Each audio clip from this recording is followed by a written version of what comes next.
இந்த ஊர்ல நிலம் அதிகமா இருந்துச்சு. ஆனா அங்கிருந்த மண்ணு மனுஷங்க தங்குறதுக்கு ஏத்த நிலைமையில இல்ல. பூமிக்கு அடியில என்னன்னே தெரியாத ஏதோ ஒரு புவியியல் காரணத்தினால அந்த நிலம் எப்ப பார்த்தாலும் அனலா கொதிச்சுக்கிட்டே இருந்துச்சு. ஆனா அந்த ஊருக்கு பக்கத்திலேயே அமிர்த வாகினின்னு ஒரு பெரிய நல்ல சுத்தமான ஆறு ஓடிக்கிட்டு இருந்துச்சு. ஜனங்க எல்லாரும் அந்த ஊரை விட்டு வேற எங்காவது போயிடலான்னு யோசிச்சாங்க. அப்ப ஊர் பெரியவரான சிவையா ஊர் ஜனங்க எல்லாரையும் ஆத்தங்கரையில இருந்த ஒரு ஆலமரத்துக்கு அடியில கூட்டினாரு. அந்த இடம் மட்டும்தான் ஓரளவுக்கு குளிர்ச்சியா இருந்துச்சு. மக்களே, பாத்தீங்களா? நம்ம முன்னோர்கள் காலத்துல இருந்து நாம இந்த மண்ணைத்தான் நம்பி வாழ்ந்துட்டு வரோம். ஆனா இந்த பூமி தாய் இப்ப நம்மள கைவிட்டுட்டா. இந்த பூமியோட சூட்டுல ஆடு மாடெல்லாம் துடிக்குது. நம்ம காலு கூட கருகி போகுது. இப்படியே போனா நம்ம பசியில சாகணும், இல்லனா இந்த ஊரை விட்டுட்டு போகணும். ஆனா ஊரை விட்டுட்டு போறது இதுக்கு ஒரு நிரந்தர தீர்வா இருக்காது. ஏன்னா நாம போற இடத்துல இதே மாதிரி நிலைமை இருக்காதுன்னு என்ன நிச்சயம்? அதான் நான் ஒரு யோசனை வச்சிருக்கேன். என்னோட யோசனை கேட்டுட்டு நீங்களும் உங்களோட கருத்துக்களை எல்லாம் சொல்லுங்க. நம்ம பக்கத்துல இருக்கிற இந்த அமிர்தவாகினி ஆற்றிலே நாம ஏன் தஞ்சம் அடைய கூடாது? அப்ப அங்க நின்னுட்டு இருந்த மரவேலை செய்யறதுல கெட்டிக்காரரான வெங்கண்ணா சிவையா கிட்ட இப்படி கேக்குறாரு. சிவையா ஐயா, நீங்க சொல்றத கேக்குறதுக்கே ரொம்ப விசித்திரமா இருக்கு. ஆத்து தண்ணி குடிக்கிறதுக்கும் குளிக்கிறதுக்கும் நல்லா தான் இருக்கும். ஆனா ஆத்துக்கு மேல நம்ம எப்படி வாழ முடியும்? நிலத்துக்கு மேல வீடு கட்டினாலே புயல் மழைக்கு தாங்காம தவிக்கிறோம். இதுல நிலையே இல்லாத தண்ணி மேல வீடு நிக்குமா? அதுக்கு எப்படி அஸ்திவாரம் போடுறது, எப்படி சுவர் எழுப்புறது? ஆத்து வெள்ளத்துல வீடு அடிச்சுட்டு போயிடாதா? ஒருவேளை தண்ணி ரொம்ப அதிகமாயிடுச்சுன்னா நம்ம வீடெல்லாம் மூழ்கி போயிடாதுன்னு என்ன நிச்சயம்? அதனால இது சாத்தியமான யோசனையா? அப்ப அந்த ஆத்த பத்தி அக்குவே ராணி வேற தெரிஞ்ச அனுபவமிக்க மீனவரான ரங்கையா வெங்கண்ணா கிட்ட இப்படி சொல்றாரு. வெங்கண்ணா, உன் சந்தேகம் நியாயமானதுதான். ஆனா இது நடக்காத காரியம் இல்லப்பா. நான் பல வருஷமா படகுலேதான் காலத்தை கழிச்சுக்கிட்டு இருக்கேன். தண்ணிக்கு ஒரு நல்ல குணம் இருக்கு. அது தான் மேல இருக்கிற பொருளை தாங்கி மிதக்க வைக்கும். நாம சும்மா சின்ன படகா செய்யாம பெரிய பெரிய மூங்கில் மரங்களையும் தடிமனான மரக்கட்டைகளையும் வச்சு மிதக்கிற மாதிரி ரெடி பண்ணலாம். அதெல்லாம் ஒன்னோட ஒண்ணு நல்லா இறுக்கி கட்டினா அது ஒரு செயற்கையான நிலம் மாதிரி மாறிடும். ஆத்து தண்ணி நம்ம வீட்டுக்கடியில இருந்து குளிர்ச்சியை தருமே தவிர நம்ம அதுல மூழ்கிட மாட்டோம். தண்ணியோட குணம் தெரிஞ்சா அதை நமக்கு ஏத்த மாதிரி மாத்திக்கலாம்ப்பா. அப்போ அங்கிருந்த விவசாயி ராமையா சிவையா கிட்ட இப்படி சொல்றாரு. ஆமா சிவையா ஐயா, ரங்கையா அண்ணன் சொல்றது கரெக்ட் தான். நாம மூங்கில்களை வரிசையா அடுக்கி அத நல்ல பலமான நாற்கயிறுகளால கட்டினா அது ஒரு ஸ்ட்ராங்கான அடித்தளம் மாதிரி ஆயிடும். அதுக்கு மேல லேசான வைக்கோல் புல்லு மூங்கில் தட்டுகளை வச்சு வீடுகளை கட்டிக்கலாம். நிலத்துல இருக்கிற சூட்டை விட ஆத்து மேல வர்ற காத்து அவ்வளவு நிம்மதியா இருக்கும். நாம இந்த முயற்சிய ஒரு தடவை செஞ்சுதான் பாப்போமே. அப்போ ஊர் வேலைகள் எல்லாம் ரொம்பவே ஆர்வமா இருக்கிற சோமையா சிவையா கிட்ட இப்படி கேக்குறாரு. ஆனா சிவையா ஐயா, அந்த வீடெல்லாம் தண்ணி ஓட்டத்துல அடிச்சுக்கிட்டு போயிட்டா என்ன பண்றது? நைட்டு நம்ம நல்லா தூங்கிட்டு இருக்கும் போது ஆறு நம்மள எங்கயாவது இழுத்துக்கிட்டு போயிட்டா நம்ம நிலைமை என்ன ஆகுறது? நாம எப்படி மறுபடியும் நம்ம ஊருக்கே வர முடியும்? தண்ணி மேல எப்படி ஒரே இடத்துல நிலையா இருக்க முடியும்? அதுக்கு ஒரு யோசனை இருக்கு சோமையா. நாம பெரிய பெரிய பாறாங்கற்களை நல்ல பலமான சங்கிலிகளோட படகோட சேர்த்து பிணைச்சு ஆழத்துல போட்டுடுவோம். இத நங்கூரங்கள்னு சொல்லலாம். அப்ப தண்ணி மட்டம் உயர்ந்தாலும் தாழ்ந்தாலும் நம்ம வீடெல்லாம் அந்த இடத்தை விட்டு நகராது. தண்ணி எவ்வளவு வேகமா இருந்தாலும் அந்த நங்கூரம் நம்மள காப்பாத்திரும். காத்துக்கு வீடு அங்கிட்டு இங்கிட்டு ஆடுமே தவிர அடிச்சுக்கிட்டு போகாது. இப்படியாக சிவையாவோட வார்த்தை, ரங்கையாவோட அனுபவம், வெங்கண்ணாவோட திறமை எல்லாம் ஒன்னா சேர்ந்தது. ஊர்ஜனங்க எல்லாரும் வேலையில இறங்கிட்டாங்க. சிலர் காட்டுல இருந்து மூங்கில்களை வெட்டிட்டு வந்தாங்க. சிலர் கயிறுகளை கொண்டு வந்தாங்க. சோமையா, அந்த மரக்கட்டைய இந்த பக்கம் இழு. நாம இதெல்லாம் சமமா வைக்கணும். ஒரு இன்ச்சு மாறினாலும் தளம் நேரம் இருக்காது. இந்த மூங்கில் மரங்களை 3 அடுக்கா அடுக்குவோம். அப்பதான் அது அதிக எடைய தாங்கும். ஒவ்வொரு முடிச்சையும் ரொம்ப கவனமா நல்லா டைட்டா போடணும். இல்லைன்னா ஆத்தாலைங்க மோதும் போது முடிச்சு அவிழ்ந்துட வாய்ப்பு இருக்கு. சரியா? எல்லாத்தையும் கவனமா பண்ணுப்பா. சரி வெங்கண்ணா, இங்க பாருங்க, இந்த கயிறுகளால நல்லா இறுக்கி கட்டிடுறேன். ஆனா எனக்கு ஒரு டவுட். நம்ம ஊர்ல 100 குடும்பங்க இருக்கு. எல்லாருக்கும் தேவையான இடம் இந்த ஆத்து மேல கிடைக்குமா? ஆறு என்னவோ நல்ல அகலமா தான் இருக்கு. ஆனா நம்ம எல்லாரும் ஒரே இடத்துல இருக்கணும்னா அதுக்கு ரொம்ப பெரிய கட்டுமானம் இருக்கணும்ல. ஒருத்தர் மேல ஒருத்தர் இடிக்காம எப்படி வாழ்றது? அதான் எனக்கு கொஞ்சம் இத பத்தி யோசனையாவே இருக்கு. இத பத்தி நீங்க கொஞ்சம் சொல்லுங்க. அதான் நம்ம ஒவ்வொரு வீட்டையும் தனித்தனியா கட்டிட்டு அப்புறமா அதையெல்லாம் நடைபாதை மாதிரியான பாலங்கள் மூலமா சேர்த்துடுவோம். இதனால ஒவ்வொரு குடும்பத்துக்கும் தனி இடம் கிடைக்கும். அதே சமயம் எல்லாரும் ஒன்னா சேர்ந்து ஒரே கிராமம் மாதிரியும் இருக்கலாம். இது ஒரு நல்ல இன்ஜினியரிங் வேலையா இருக்க போகுது. நாம இந்த ஆத்துக்கு மேல வீடு கட்டி புது வரலாறையே படைக்க போறோம்பா. அப்போ அங்கிருந்த ஊர் பெண்களுக்கு ஒரு வழிகாட்டியா இருக்கிற சிவையாவோட மனைவி பார்வதம்மா சோமையாவோட மனைவி சுப்பம்மா கிட்ட பேசுறா. பாத்தியா சுப்பம்மா, நம்ம ஆம்பளைங்க எவ்வளவு ஆர்வமா வேலை பாக்குறாங்கன்னு. நிலத்தோட சூடு தாங்க முடியாம ஒரு நாளைக்கு 10 முறை தலைவலிக்குதுன்னு படுத்து கிடந்தவங்க இப்ப ஆத்து மேல வீடு கட்டணுங்கிற ஆசையில ராப்பகலா கஷ்டப்படுறாங்க. நிஜமாவே இந்த காத்து எவ்வளவு சிலுசிலுன்னு இருக்கு பாரு. இந்த வியர்வை கூட காத்துல டக்குன்னு ஆறி போயிடுது. ஆமாக்கா, நான் கூட இப்பவே நம்ம வீட்டுக்கு தேவையான சமையல் பாத்திரங்களை எல்லாம் எப்படி அடுக்கலான்னு யோசிச்சுட்டு இருக்கேன். பாத்திரம் துணிமணி எல்லாம் கீழே விழுந்துடாம ஜாக்கிரதையா அடுக்கணும். நமக்கு இந்த குளிர்ச்சியே போதங்கா. அந்த வெக்கையான நிலத்துல நிக்க முடியாம என் கால் எல்லாமே ஏற்கனவே புண்ணாயிடுச்சு. இங்க ஆத்தங்கரையில இருக்கும்போது எவ்வளவு நிம்மதியா இருக்கு. தனி மேல வாழ்க்கை எப்படி இருக்க போகுதுன்னு பாக்க எனக்கே ரொம்ப ஆசையா இருக்கு. அப்படி சில மாத உழைப்புக்கு அப்புறம் தண்ணி மேல வீடுகள் எல்லாம் ரெடி ஆயிடுச்சு. காத்துல இதமா ஆடிக்கிட்டும் அடியில குளிர்ந்த தண்ணி ஓடிக்கிட்டும் இருக்க அந்த ஊர் ஜனங்க தண்ணிக்குள்ள இருக்க வீட்டுக்கு வந்துட்டாங்க. ஆனா கொஞ்ச நாட்கள்லே ஒரு பிரச்சனை வந்துச்சு. சிவையா ஐயா, எல்லாம் நல்லா தான் இருக்கு. தூக்கம் நல்ல நிம்மதியா வருது. வெயிலோட சூடே தெரியல.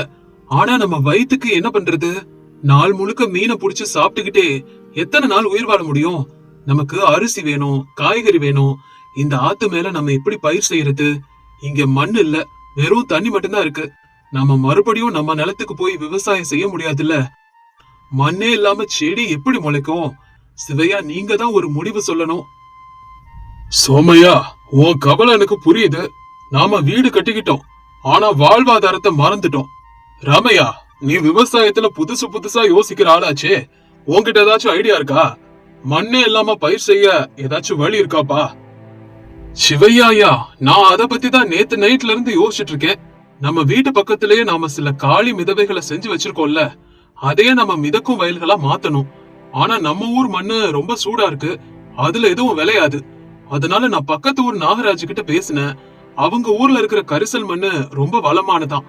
நாம அந்த மண்ணை இங்க கொண்டு வரணும். மண்ணை கொண்டு வந்து அந்த மிதவைகளோட மேல நிரப்பினா நமக்கு சாப்பாடு கிடைச்சிடும். இதாங்கய்யா யோசனை. அப்ப அங்கிருந்த ராமையாவோட மனைவி லட்சுமி ராமையா கிட்ட இப்படி கேக்குறா. என்னங்க, பக்கத்து ஊர்ல இருந்து மண்ணை கொண்டு வரதுனா சும்மா சாதாரண விஷயமா என்ன? அதுக்கு ரொம்ப கஷ்டப்படணும். அது மட்டும் இல்லாம அவங்க நமக்கு மண்ணை சும்மாவா தருவாங்க?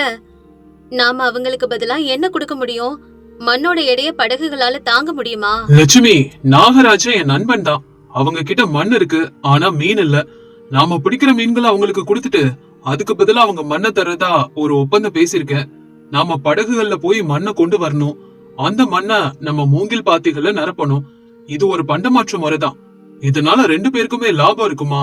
அதனால சரியா வரும். இது ரொம்ப நல்ல யோசனை ராமையா. நம்ம மண்ணை கொண்டு வந்ததுக்கு அப்புறம் அந்த மண்ணு தண்ணியில கரைஞ்சு போகாம இருக்க வைக்கோல், தேங்காய் நாரை வச்சு அடியில ஒரு அடுக்கு மாதிரி போடுவோம். இதனால மண்ணு பாத்திகள்லயே இருக்கும். அதே சமயம் ஆத்தோட ஈரப்பதத்தையும் உறிஞ்சி செடிகளும் நல்லா செழிப்பா வளரும். நமக்கு செடிகளுக்கு தண்ணி ஊத்துற வேலையும் மிச்சம். நதித்தாய் அதுக்கப்புறம் நம்ம பயிர்கள் எல்லாத்தையும் பாத்துக்குவா. அதனால இந்த யோசனைப்படியே செய்வோம்பா. எல்லாம் நல்லபடியா நடக்கும், கவலையே வேணாம். இப்படி பேசி முடிச்சதுக்கு அப்புறம் பக்கத்து ஊரு நாகராஜ பாக்குறதுக்காக போறாங்க. வாங்க வாங்க சிவையா ஐயா, உங்களை பத்தி நிறைய கேள்விப்பட்டிருக்கேன். ஆத்து மேல வீடு கட்டிருக்கீங்களாமே, என்ன ஒரு ஆச்சரியம். உண்மையா மனுஷங்க தண்ணி மேல எப்படி வாழ்றாங்க? எங்க ஊர் ஜனங்க எல்லாரும் இத ஆச்சரியமா பேசிக்கிறாங்க. உங்களுக்கு புயல் மழை இந்த பயம் எல்லாம் இல்லையா? எப்படி இதெல்லாம் பண்ணீங்க? ஆச்சரியமா இருக்கு. ஆமா நாகராஜ், இயற்கை எங்களை நிலத்துல இருந்து விரட்டிடுச்சு. ஆனா கங்கை தாய் தான் அடைக்கலம் கொடுத்திருக்கா. எங்க வீடு நல்லா ஜில்லுன்னு இருக்கு, ஆனா நாங்க பயிர் செய்யறதுக்கு மண்ணு தேவைப்படுது. அந்த உதவிக்காகத்தான் வந்திருக்கோம். எங்க ஏரியா மண்ணை விட உங்க ஏரியால இருக்க மண்ணு குளிர்ச்சியானது. எங்களுக்கு கொஞ்சம் மண்ணு தந்தா நாங்க எல்லாரும் ரொம்ப சந்தோஷப்படுவோம். அடட, எங்க ஊர்ல மண்ணுக்கு ஒண்ணும் பற்றாக்குறை இல்லைங்க. ஆனா எங்களுக்கு ஒரே ஒரு ஆசை, உங்க ஊர்ல கிடைக்கிற அந்த ஃப்ரெஷ்ஷான மீனுங்க எங்க ஊர்ல கிடைக்கிறது இல்ல. நாங்க உங்களுக்கு மண்ணு தர்றதுக்கு பதிலா நீங்க எங்களுக்கு மீன் தருவீங்களா? அப்படியே தண்ணி மேல நீங்க விளைவிக்க போற காய்கறிகள் எப்படி இருக்கணும்னு நாங்களும் பாக்கணும்னு ரொம்ப ஆசைப்படுறோம்.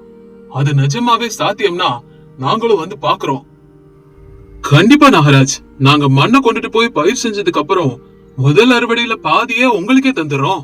நம்ம 2 பேருக்கும் நடுவுல இருக்கிற இந்த நட்பு எப்பவுமே தொடரும். நாங்க மண்ணை படகுகள்ல நிரப்பிக்கிட்டு போறோம்.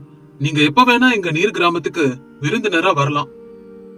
சரி நண்பா, உன் ஆசைப்படி என் வயல்ல இருக்கிற நல்ல வளமான மண்ணை தர்றேன். உங்க முயற்சி வெற்றியடைய வாழ்த்துக்கள். இன்னையில இருந்தே நீங்க மண்ணை கொண்டு போக ஆரம்பிங்க. என் ஆளுங்க உங்களுக்கு உதவி பண்ணுவாங்க நண்பா. வேற என்ன உதவி வேணும்னாலும் என்கிட்ட கேளுங்க. அப்படியே படகுகள்ல மண்ணை கொண்டு வந்த கிராம மக்கள் அவங்க வீட்டு பக்கத்துல இருந்த மிதவைகளுக்கு மேல பாத்திகளை தயார்படுத்தினாங்க. ராமையா அவரே கைகளால விதைகளை விதைச்சாரு.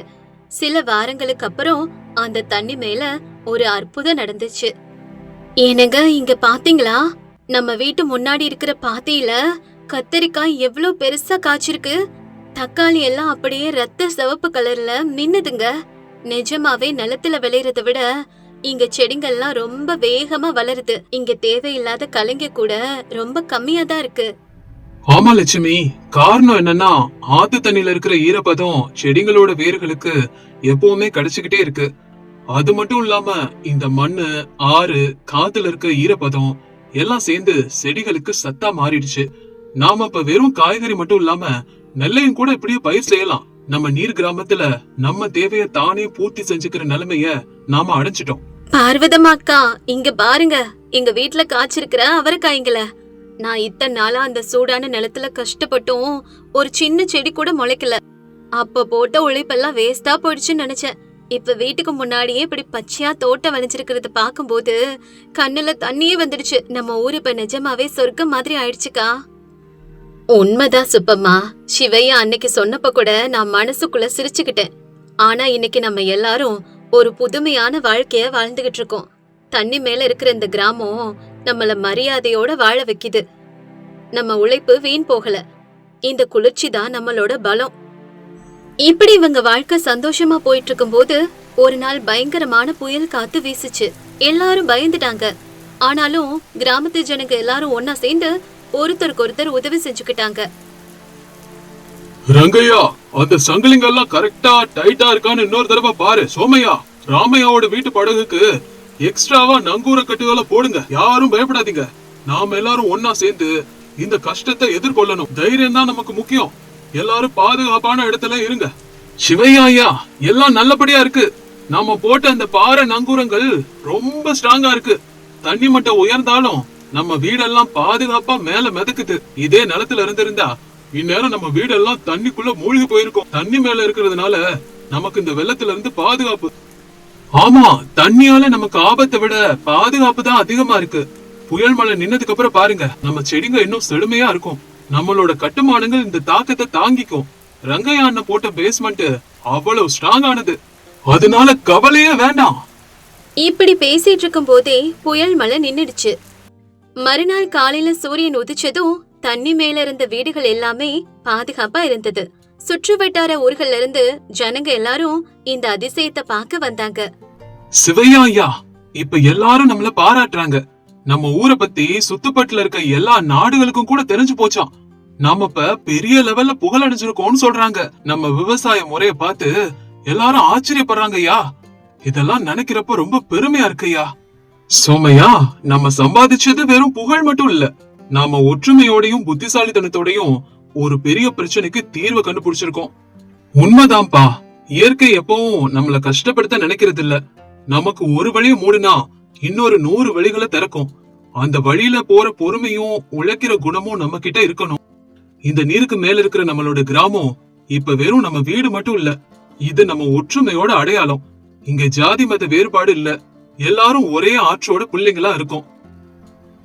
ஆமாப்பா, நம்ம எல்லாரும் இதே போல ஒற்றுமையா இருக்கணும்.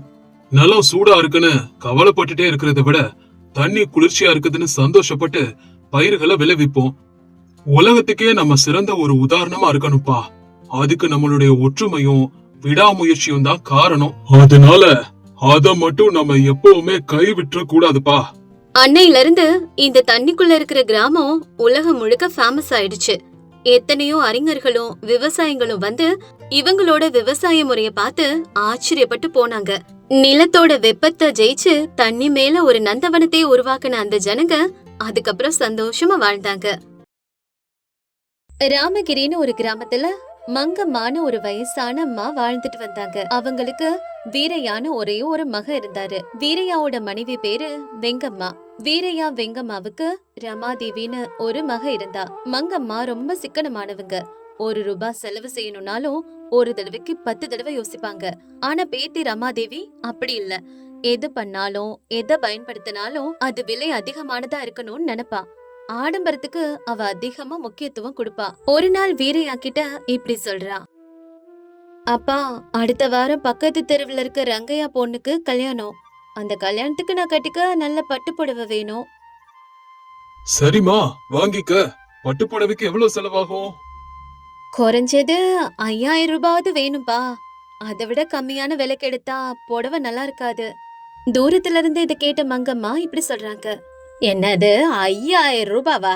என்னடி ரமா, போன வாரம் தானே பண்டிகைக்கு புது Dress வாங்கின, அதுக்குள்ள மறுபடியும் எதுக்கு புது Dress? பாட்டி, அது பண்டிகைக்கு வாங்கினது. அதை ஏற்கனவே ஒரு தடவை கட்டிட்டல்ல. கல்யாணத்துக்கு போகணும்னா நல்ல புது புடவை கட்டிட்டு போகணும். பழச கட்டிக்கிட்டு போனா சொந்தக்காரங்க எல்லாம் என்ன நினைப்பாங்க? உன்ன மாதிரி எல்லாம் கஞ்சத்தனமா என்னால இருக்க முடியாது. அம்மாடி, மானங்கிறது நம்ம உடைகள் இல்லம்மா, நம்ம நடத்தையில தான் இருக்குது. உன் அப்பா வெயில் மழைன்னு பார்க்காம வயல்ல வேர்வை சிந்தி சம்பாதிச்சுக்கிட்டு வரேன். நீ இப்படி யோசிக்காம செலவு செஞ்சா இத பாக்குறப்ப என் மனசே ஆறல.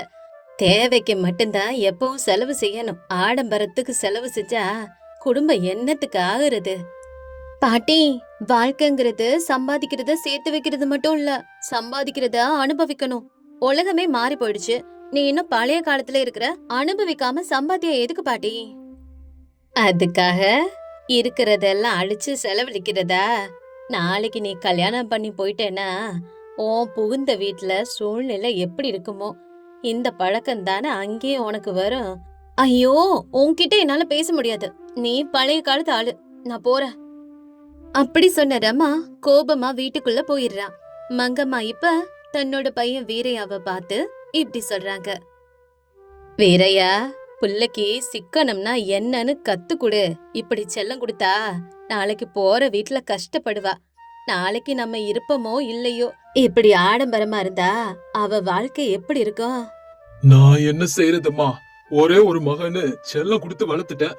அவ இப்படி பிடிவாதக்காரியா வருவான்னு நான் நினைக்கவே இல்ல. வாழ்க்கை எல்லாருக்கும் எல்லா பாடத்தையும் கத்து கொடுக்குமா? இப்ப நம்ம எவ்வளவு எடுத்து சொன்னாலும் அவளுக்கு புரியாதுமா. ஒரு நாள் பணத்தோட மதிப்ப அவளே புரிஞ்சுக்குவா. கொஞ்ச நாளுக்கு அப்புறம் ரமாதேவிக்கும் பக்கத்து ஊரை சேர்ந்த சத்யம்க்கும் கல்யாணம் நடக்குது. சத்யனோடது ஒரு நடுத்தர விவசாய குடும்பம். வீட்டுல சத்யனுக்கு அப்பா சோமையா மட்டும்தான். சத்யனோட அம்மா அவன் சின்ன வயசா இருக்கும் போதே இறந்துட்டாங்க. கல்யாணமான புதுசுல சத்யம் ரமாதேவிய ரொம்ப நல்லா பாத்துக்கிட்டான்.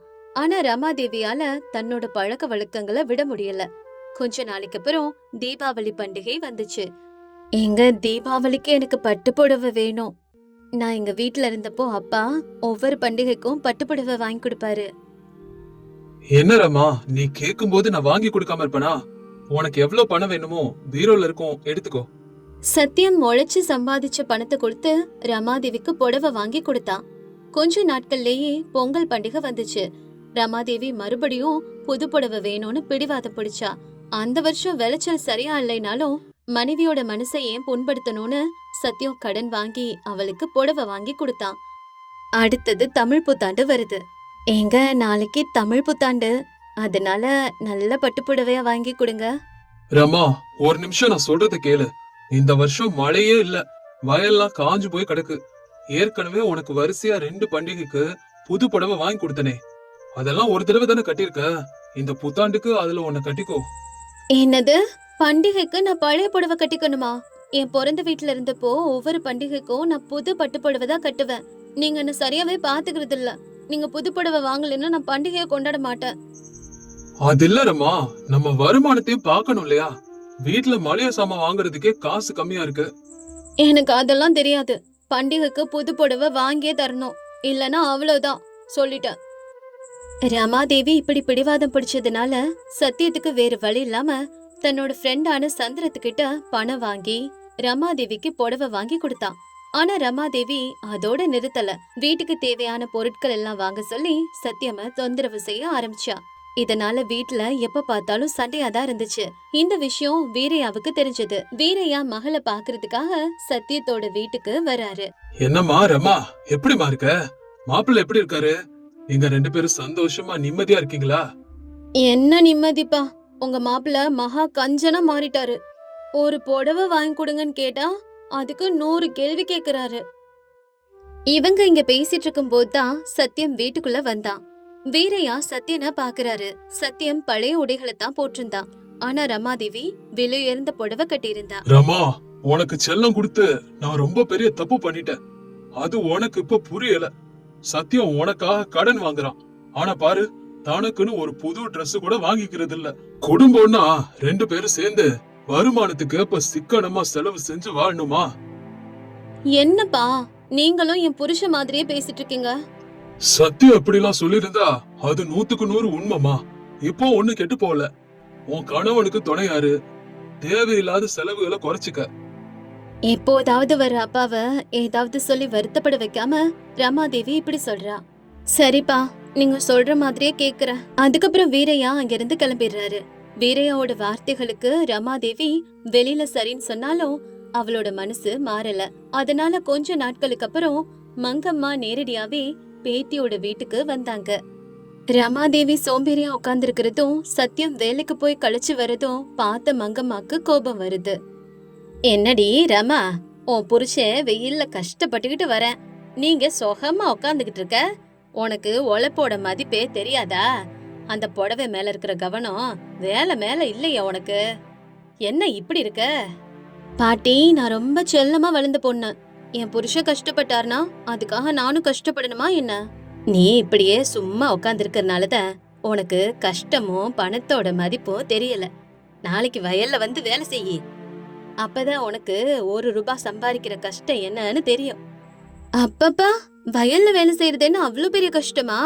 சரி, நானும் நாளைக்கு உங்க கூட வயலுக்கு வரேன். அப்படி என்னதான் இங்க கஷ்டம் இருக்குதுன்னு நானும் பாக்குறேன். அடுத்த நாள் காலையில சத்யம் வேணா வேணான்னு சொல்லியும் கேட்காம ரமாதேவி வயலுக்கு புறப்படுறா. அன்னைக்கு வெயில் ரொம்ப கொடூரமா இருந்துச்சு. ரமாதேவினால 1 மணி நேரம் கூட வயல்ல வேலை செய்ய முடியல. அவளுக்கு தலை சுத்திருச்சு. வேர்வேல நனைஞ்சு போய் தாகத்தால தவிக்கிறா. ரமா, வேண்டாம். இந்த வயல் வேலை எல்லாம் உன்னால முடியாது. கொஞ்சம் தண்ணி குடிச்சிட்டு இந்த மர நிழல்ல உட்காரு. அப்ப மங்கம்மா பாட்டி இப்படி சொல்றாங்க. தம்பி, அவளை நீ தடுக்காத. அவ சவால் விட்டபடி நடந்துக்கட்டும். ஒரு நாள்ல அந்த வெயில்ல வேலை செஞ்சாதான் 1 ரூபாய் சம்பாதிக்க எவ்வளவு கஷ்டப்படணும்னு அவளுக்கு புரியும். மங்கம்மா பாட்டி அப்படி சொல்லிட்டதுனால வேறு வழி இல்லாம ரமாதேவி மறுபடியும் வயல்ல வேலை செய்ய தொடங்குறா. மறுபடியும் 1 மணி நேரம் ஆகுது. இப்ப ரமாதேவிக்கு உலகமே சுத்துறது மாதிரி இருந்துச்சு. அப்பதான் அவ ஒரு புடவைக்காக கேக்குற ஆயிரக்கணக்கான ரூபாய சம்பாதிக்க எவ்வளவு மணி நேரம் இப்படி வெயில்ல கஷ்டப்படணும்னு அவளுக்கு புரியுது. அப்ப மங்கம்மா பாட்டி இப்படி சொல்றாங்க. சரி சரி, போதும், வா, நிழலுக்கு வா. ரமாதேவி தலைய குனிஞ்சபடியே வர மங்கம்மா பாட்டி அவளுக்கு தண்ணி குடுக்கறாங்க. பாட்டி, என்ன மன்னிச்சுடு. நான் பெரிய தப்பு பண்ணிட்டேன். 1 ரூபாய் சம்பாதிக்கிறது இவ்வளவு கஷ்டம்னு எனக்கு தெரியாது. என் ஆடம்பரத்துக்காக என் புருஷனை எவ்வளவு கஷ்டப்படுத்திருக்கேன்னு எனக்கு இப்பதான் புரியுது. 1 ரூபாய் சம்பாதிக்கிறது கூட பல மடங்கு உழைப்ப கொடுக்கணும்னு நான் புரிஞ்சுக்கிட்ட பாட்டி. உழைப்போட மதிப்ப நீ தெரிஞ்சுக்கிட்டியே, அதுவே போதுமா. சம்பாதிக்கிறது எவ்வளவு முக்கியமோ அத மதிக்கிறதும் அவ்வளவு முக்கியமா. அப்ப ரமாதேவி சத்தியம்மா பார்த்து, ஏங்க, என்ன மன்னிச்சிடுங்க. இதுக்கப்புறம் நான் ஒரு நாளும் புது புடவை வேணும்னோ இல்ல தேவையில்லாத செலவு பண்ணுங்கன்னு உங்களை வற்புறுத்த மாட்டேன். இனிமே நம்ம வருமானத்துக்கு ஏத்த மாதிரி குடும்பம் நடத்துவாங்க. நீ மாறிட்டறம்மா. இதுக்கு மேல எனக்கு என்ன வேணும்? இதுவே போதும். அப்படியே கொஞ்ச நாட்கள் போகுது. அப்ப இன்னொரு பண்டிகை வருது. அப்ப சத்யம் ரமாதேவி கிட்ட வரான். ரமா, பண்டிகை வருதுல்ல, கடைக்கு போலாம் வா. உனக்கு பிடிச்ச புடவையா வாங்கிக்கலாம். கிளம்பு. அதெல்லாம் ஒண்ணு வேணாங்க. போன பண்டிகைக்கு வாங்கின புடவைகள்லாம் பெட்டியில அப்படியே இருக்குது. அதெல்லாம் நான் ஒரு தடவை தானே கட்டினேன். அது இந்த தடவை கட்டிக்கிறேன். அந்த பணத்தை சேர்த்து வைங்க. நம்மளோட வயல் வேலைக்கு எதுக்காவது தேவைப்படும். இத தூரத்துல இருந்து மங்கம்மா பாட்டி பாத்துட்டு இருக்காங்க. ரமா மனசு மாறினதை பார்த்து அவங்களுக்கு ரொம்ப சந்தோஷமா இருக்கு. ஆடம்பரமா செலவு பண்றவளாவும் பேராசக்காரியாவும் இருந்த தன்னோட பேத்தி இப்ப முழுசா மனசு மாறி ஒரு சிறந்த குடும்ப தலைவி ஆயிட்டான்னு அவங்களுக்கு ரொம்ப பெருமையா இருக்கு. உழைப்போட மதிப்பை தெரிஞ்சுக்கிறப்பதான் பணத்தோட மதிப்பும் நமக்கு தெரிய வரும். ஆடம்பரம் எப்பவும் தற்காலிக சந்தோஷத்தை கொடுக்கும். ஆனா சிக்கனமும் விவேகமும் நிலையான அமைதியான வாழ்க்கையை தரும். உழைப்போட மதிப்பை தெரிஞ்சுக்கிட்டு ரமா அதுக்கப்புறம் சிக்கனமாவும் சந்தோஷமாவும் வாழ்க்கையை நடத்தினா.